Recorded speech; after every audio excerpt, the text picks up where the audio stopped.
dan jangan malu-malu gitu.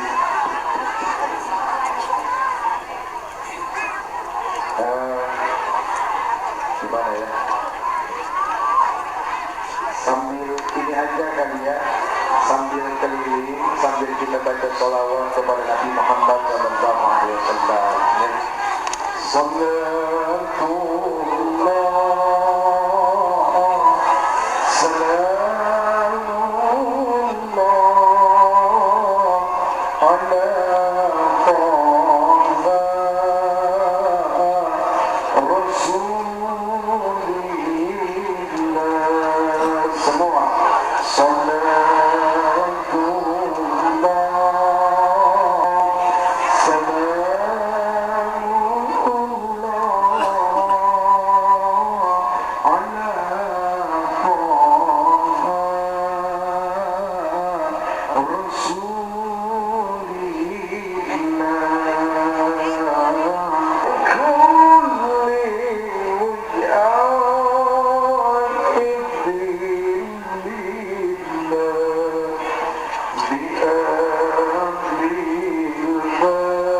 Bismillahirrahmanirrahim. Assalamualaikum warahmatullahi wabarakatuh.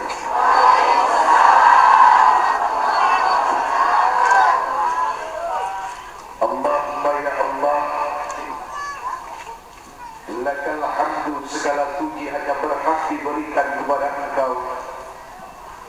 Anta nur samawati wal ardh wa ma fihi. Ya Allah, Engkau adalah cahaya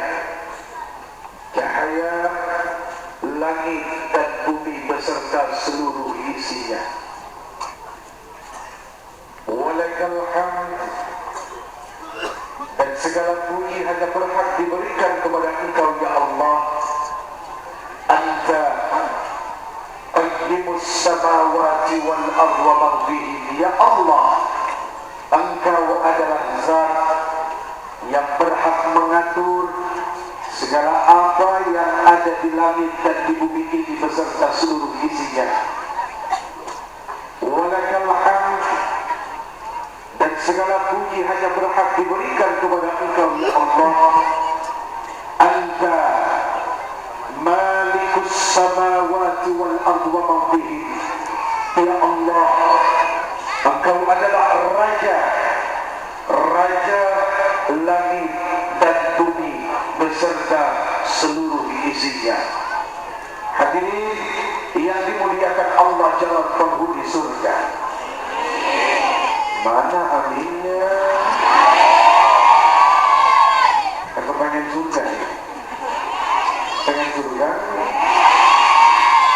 Iya, maksudnya iya dong. Mulan Jambi lakukan Jambi dong. Tetangga sebelah bukan sebedong. Hadirin yang dimuliakan Allah, calon penghuni surga. Penghuni surga. Penghuni neraka.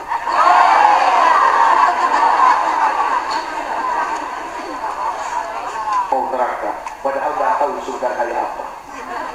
Iya kan? Malam ainun ra'at wala udhunun sami'at. Mata ini gak pernah bisa bayangin kayak apa itu surga. Telinga juga gitu. Tapi begitu yakinnya kita kepengen surga ya Bu. Bu, saya bilang India. Dengan dia ada kembang mat mere cara mere jajan mere gedesekan penelitiannya subhanallah luar biasa. Ini tadi pindahin ke rumah saya kan?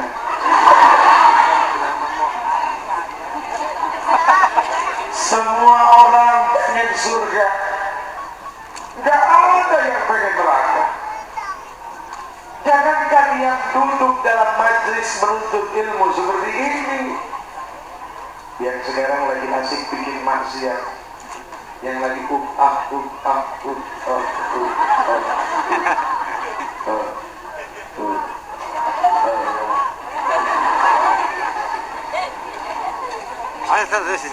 jangankan yang sedang taat kepada Allah Rabbul Izzat, yang sedang mendurhakai Allah saja kalau ditanya mau surga apa neraka dia bilang surga.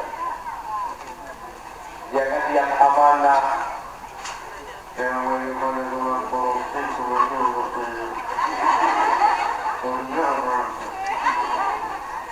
banyak korupsi aja kalau ditanya pasti mau surga.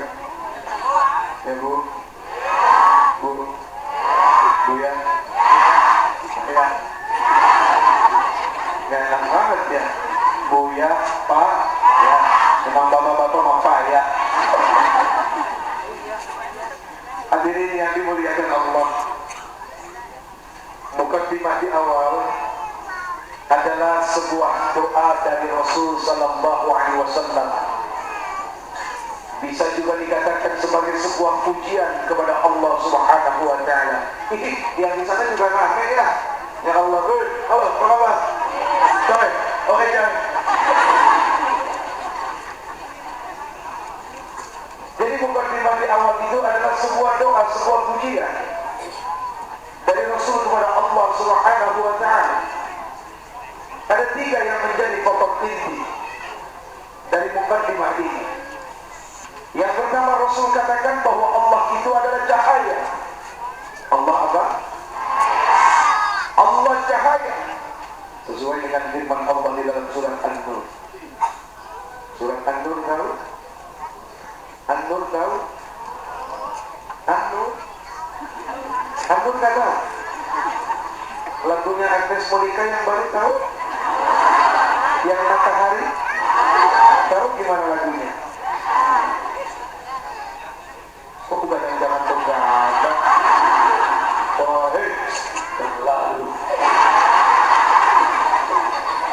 Agnes Monica, udah tahu Agnes Monica? Tahu kapan nikahnya? Tanya aku ya.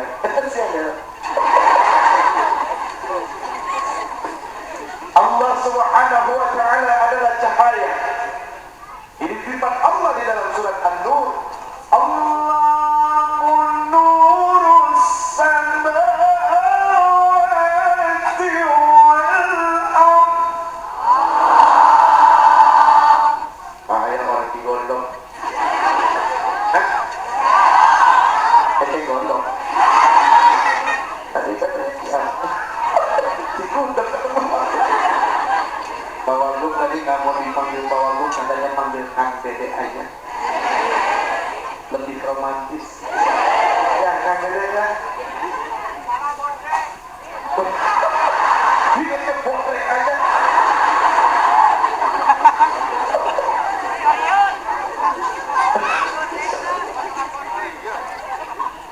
Allah itu adalah cahaya, cahaya langit dan bumi. Langit tanpa cahaya Allah gelap, bumi pun tanpa cahaya Allah gelap. Persoalannya hadirin, bukan pada langit dan pada bumi, tapi pada hati kita. Rasul mengatakan bahwa Allah Subhanahu wa taala adalah Malik. Malik itu ada 2 cara baca. Di dalam surat An-Nas, Qul a'udzu bi rabbin nas, malikin nas, agak panjang ya, Bro.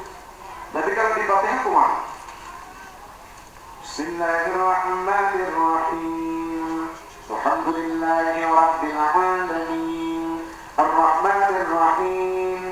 Maliki yaumiddin. Bisa panjang, bisa pendek, tapi artinya tetap sama, bahwa itu adalah raja. Jadi Allah raja, raja langit dan bumi. Kenapa Rasul menegaskan bahwa Allah itu adalah raja? Karena di bumi ini banyak raja, orang-orang yang diberikan kemuliaan lebih daripada manusia yang lain. Contohnya apa? Pak Lurah, Pak Lurah, Lur, saya, Lur, Lurah, Meng. Si Ujian tengah-tengah Pak Lurah teh raja, tapi di kelurahan. Gitu ya Pak. Kita doakan Pak Lurah beserta istri dan keluarganya senantiasa diberkahi Allah Subhanahu wa taala. Amin. Pak Cemet, Pak Camat juga raja, tapi di kecamatan. Kita doakan Pak Camat senantiasa dimuliakan Allah beserta istri dan keluarganya. Amin. Pak Bupati di Pak Asda, mana Pak? Sehat. Raja, tapi di kabupaten. Pak Gubernur, saya mohon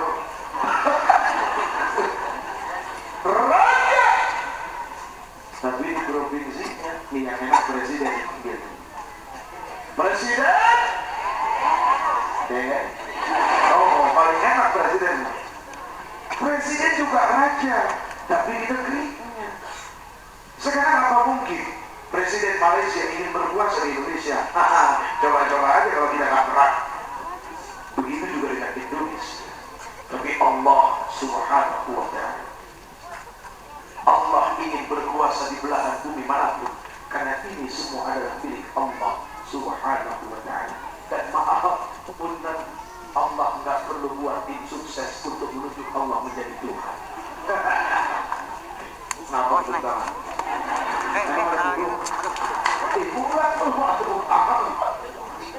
Ya artinya itulah perbedaan makhluk dengan Khalik.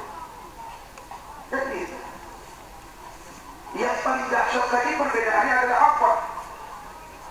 Ketika misalnya raja manusia, wah udah jelas 12 kecamatan mendukung, begitu hari hak 4 kecamatan bilang apa nggak ada tegak di dalam raja.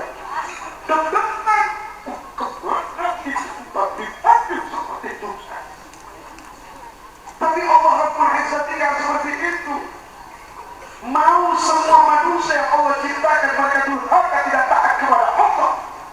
Mereka tidak mau takbir, mereka tidak mau ruku, dan mereka tidak mau sujud.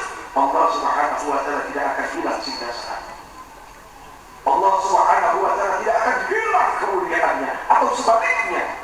Kalau seluruh manusia ini taat kepada Allah, mereka rajin ruku, mereka rajin sujud kepada Allah, itu pun tidak akan menambah kemuliaan Allah, karena Allah Subhanahu wa taala sudah sangat mulia dengan kemuliaan.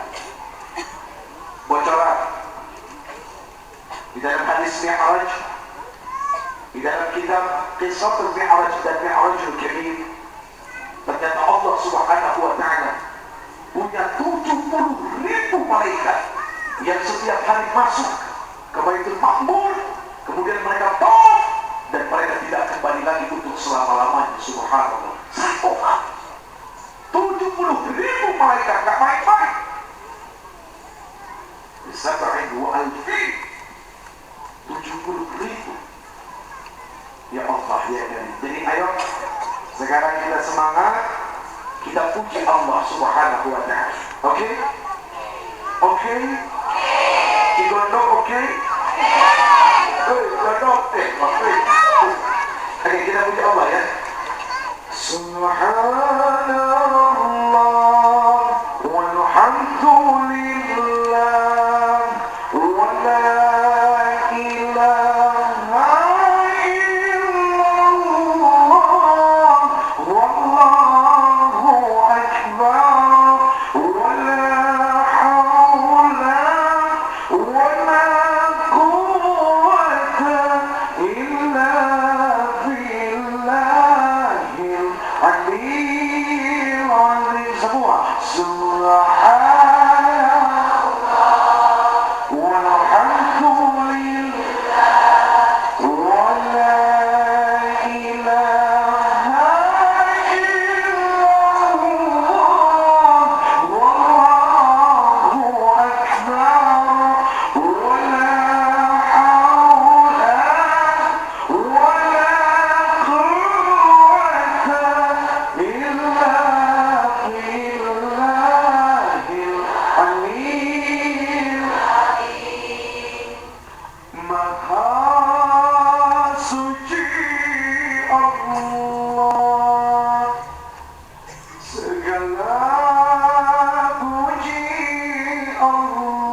Sederhana sebetulnya.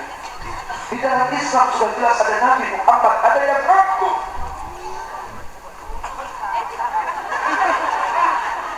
Sederhana kan cara berpikirnya sebetulnya. Karena kalau tidak akan mengacaukan dan akan sangat kacau.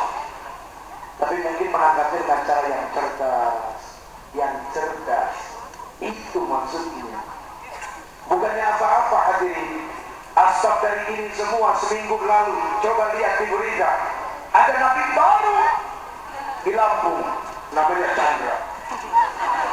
Masa nabi namanya Chandra?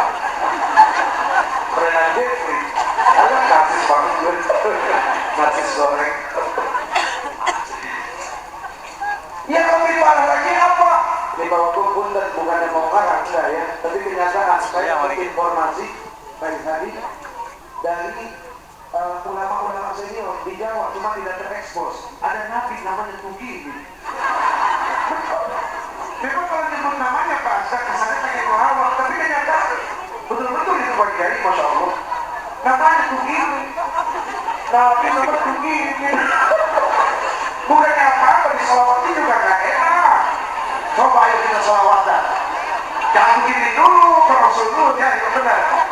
Ini mah contoh. Ya Habib ya Muhammad. Aduh ya Allah, resepkan hatinya Ustaznya. Resep, Masya Allah. Kita pun suka. Coba ayo lagi begini. Ya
kemudian bermenantukan Ali, memiliki 4 sahabat, Abu Bakar Siddiq, Utsman bin Affan, Umar bin Khattab, Ali bin Abi Thalib radhiyallahu anhu wa Ali karramallahu wajhah. Selesai, ini kata pakai koma. Jelas? Apa yang jelas? Begini. Ya Allah, inna lillahi wa inna ilaihi.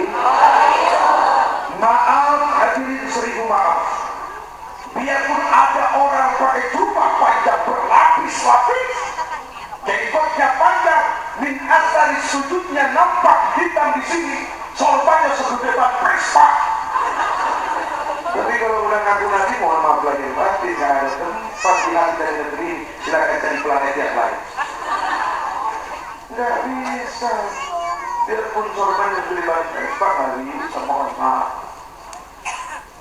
Ciri kerasulan itu adalah dengan mukjizat. Salah satu mukjizat Rasul adalah apa? Lihat Nabi Muhammad ditangkap oleh seorang raja yang bernama Habib bin Malik, sang Raihatul Quraisy, untuk membelah bulan dari dua. Dan ternyata Badan Antariksa Internasional beberapa tahun yang lalu mereka mengeluarkan buku bahwa bulan pernah terbelah. Ini subhanallah, maksudnya Allah. Ya Allah. mulia dari luar biasa. Kalau ada ngaku Nabi sekarang suruh pindah import dari sini ke sana nggak pakai disentuh. Boro-boro bisa. Jadi nggak bisa Nabi itu punya mukjizat, ya. Baik hadirin yang dimuliakan Allah. Mohon maaf ini Bujai kami salah mama.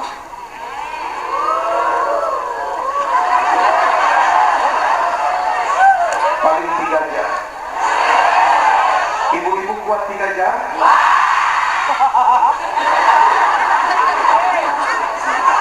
Ibu-ibu kuat 3 jam. Astagfirullah. Bapak-bapak kuat 3 jam. Apa ayo apa? Ini pikirannya suka kemana-mana. Kenapa sih pikirannya suka sama yang dia pikirin? Allah ya dari para alim ulama, para kiai minta ridho, minta ikhlasnya. Yang datang cuma anak muda, saya bukan ulama, saya ubalu. Ya. Tanpa keridhaan para alim ulama, saya tidak punya kekuatan untuk bicara. Tanpa keikhlasan hati para ulama, tidak akan punya kekuatan untuk menyampaikan ini. Saya datang tidak pakai ilmu, saya datang pakai takdir. Karena tak mungkin seseorang berani mengaku datang ke kampung lain terlebih lagi bilang saya punya ilmu. Lah, tapi saya datang karena takdir Allah Subhanahu wa Ta'ala. Lah, lu mau apa itu bukan bedanya lu? Bercipok juga. Tapi ada manusia yang menjadi wasilah. Baik hadis, subhanallah, alhamdulillah, beserta keluarga. Terima kasih banyak. Saya bisa hadir datang sini di antara masyarakat yang subhanallah luar biasa. Botrek. Ini kenapa Pak Botrek lagi? Pak Botrek ada di sini. Tapi bentar lagi iklannya hilang ya Pak. Ya Allah ya jadi. Oke, langsung saja. Kita punya acara luar biasa malam ini. Yang pertama Isra wal Mi'raj disambung dengan bersihan masjid. Yang kedua, kemerdekaan Republik Indonesia. Dan yang ketiga, menyambut datangnya bulan suci Ramadan. Oh, acaranya banyak benar ya. Sekali-kali nggak ada, alhamdulillah ini panitia. Langsung. Ngomong apa ya? Kosong. Ada 3 angka 17. Langsung aja deh. Ada 3 angka 17 yang menjadi simbol kemerdekaan manusia. 17 yang pertama apa? Hah? 17 rakaat. Ya Allah pinter amat. Itu ya Allah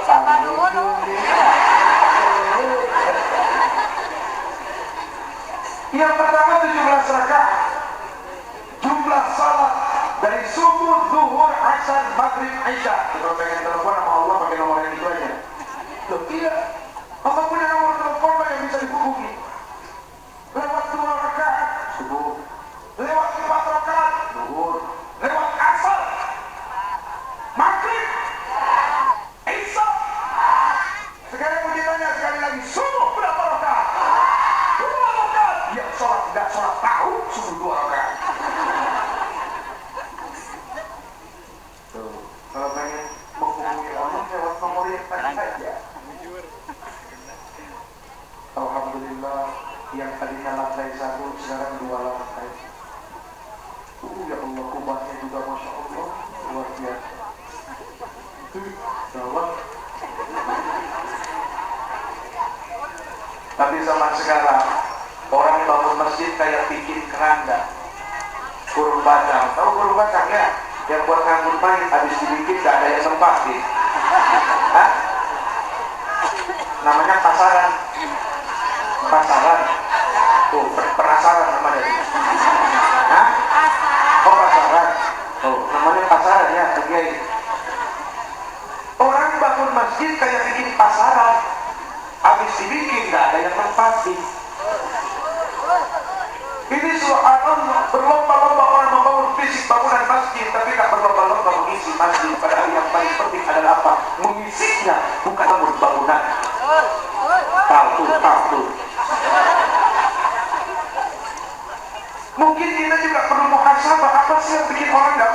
Nah ini pada dai urusannya. Mereka harus introspeksi. Kenapa dakwahnya nggak nyampe? Mungkin promosinya kurang. Ustaz dengan marketing hampir sama kali ya. Loh, iya. Marketing itu kan menjual sesuatu, produk-produk dunia. Nah Ustaz juga sama, menyampaikan produk-produk akhirat.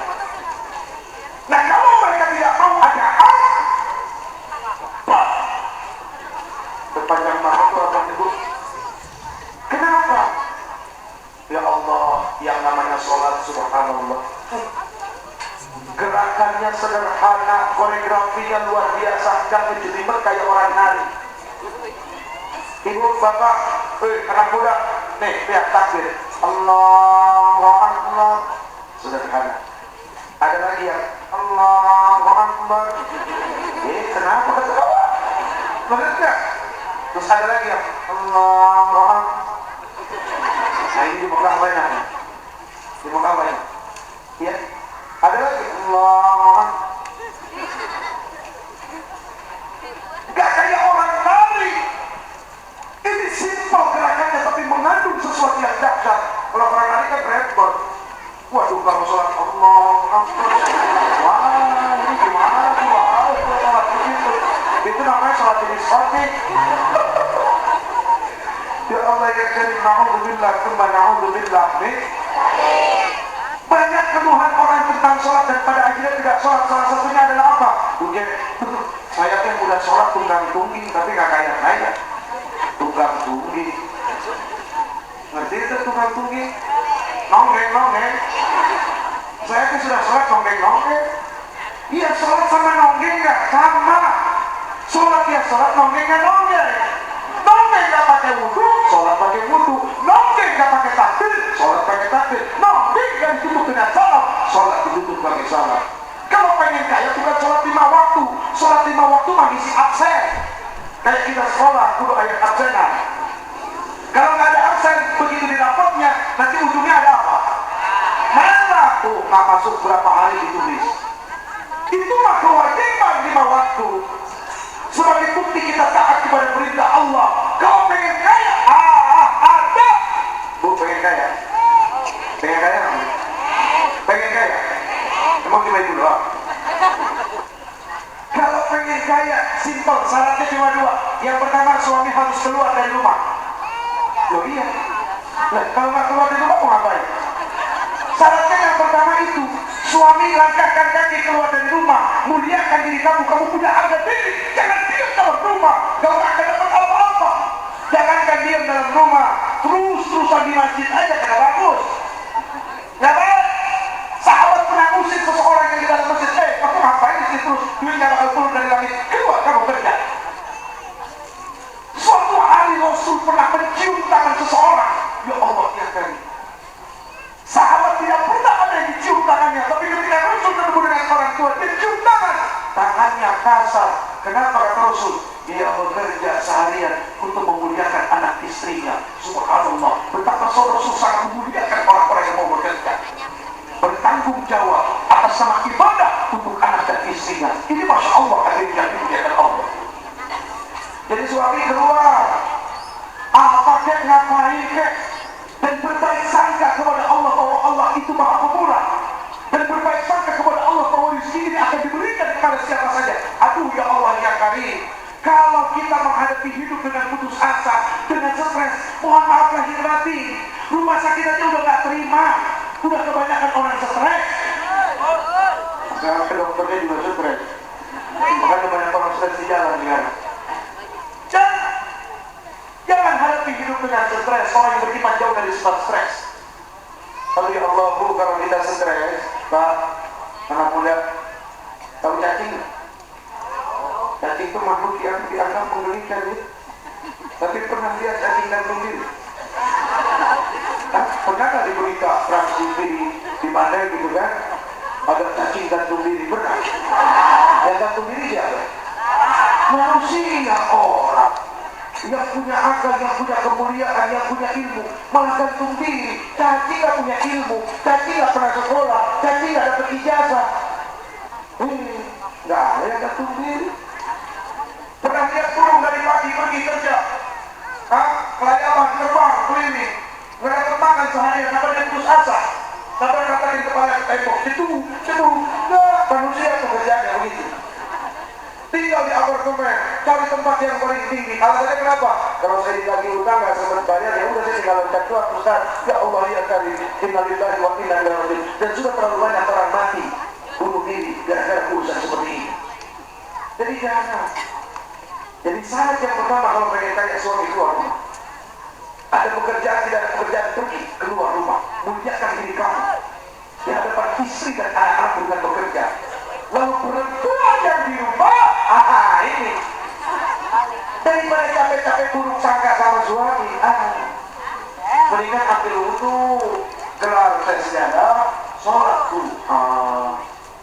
Enggak bisa 11 rakaat, 2 rakaat. Bantu suami dengan mengangkat tangan, mengeluarkan air mata untuk suamimu. Insya Allah doa istri yang salehah itu tidak akan ada yang menghalangi, langsung tembus aja.